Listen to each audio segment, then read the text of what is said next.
As we've talked about before on this channel, the hundreds of thousands of people who migrated to Australia in the decades following the Second World War transformed this country. To accommodate these extra 2 million people over the 20 years between 1945 and 1965, the Commonwealth Government needed to find places for them to live. This was compounded by the impact of the hundreds of thousands of servicemen and women returning home to Australia after the end of the war and the upcoming baby boom. They all needed houses. One of the most common solutions was converting existing and now unneeded facilities and land into places to live.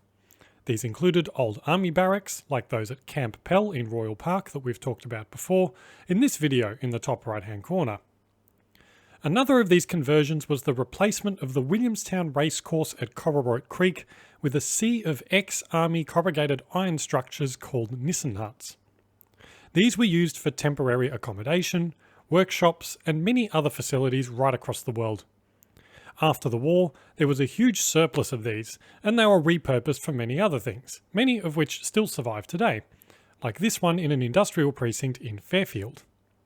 Others still found their way into many migrant housing hostels like this one. The facility at Williamstown was officially called a couple of different names, including the Williamstown and Wiltona migrant hostels. But the name that it's perhaps best known by is a portmanteau of the two, Wiltona. It officially opened in 1949 with the temporary Nissen huts, with the first residents being refugees from Poland and Hungary. These were not great places to live, to put it mildly. They were cold, drafty, and cramped, with each one accommodating 3 families each. The 1960s finally saw some permanent buildings constructed at the site to improve living standards. These were brick structures instead of corrugated iron, and were built in 1968. Despite this investment, Wiltona was closed in the 1970s, but reopened between 1978 and 1984 to accommodate the migrant intake of the time. After this, it was sold in 1986, and mostly became industrial and commercial uses instead. Although it was sold, some of these brick housing blocks stand today, and many are actually still used for housing. Their proximity to the nearby oil refinery and factories has meant that authorities have tried to remove residents from the area.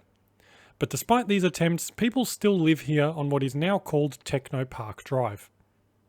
The buildings are typical of public housing designs at the time, such as the Barrack Road Estate in Garden City that we've covered in another previous video. They feature lots of green space, covered walkways, and mid-rise development. This hostel has had a lasting impact on Melbourne and the western suburbs in particular. The area saw a huge increase in the number of people born overseas in the decades that followed, as migrants who left the hostel chose to call the area home. The first soccer clubs were formed, Greek delis were set up, and Italian cafes began to appear in local shopping strips. Former residents described living there as sometimes tough, but with a strong sense of community. People cooked, ate, and did their laundry in communal facilities, with the mix of English and non-English speaking migrants contributing to the melting pot that symbolised the new Australian society. People who lived there often formed strong bonds, and there's a fascinating and active online community of former residents who stay in touch to this day. The link's in the description if you're interested. Many of the former buildings are still residential, as we've mentioned, although there have been attempts to remove the residential pockets due to their proximity to industrial areas.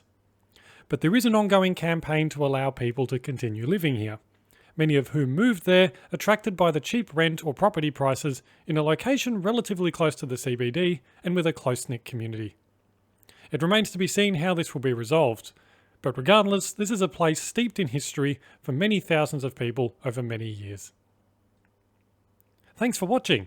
If you enjoyed it and would like to see more, please subscribe to my channel to stay up to date on future videos. You can also visit my website at philipmallis.com. Thanks again, and I'll see you next time.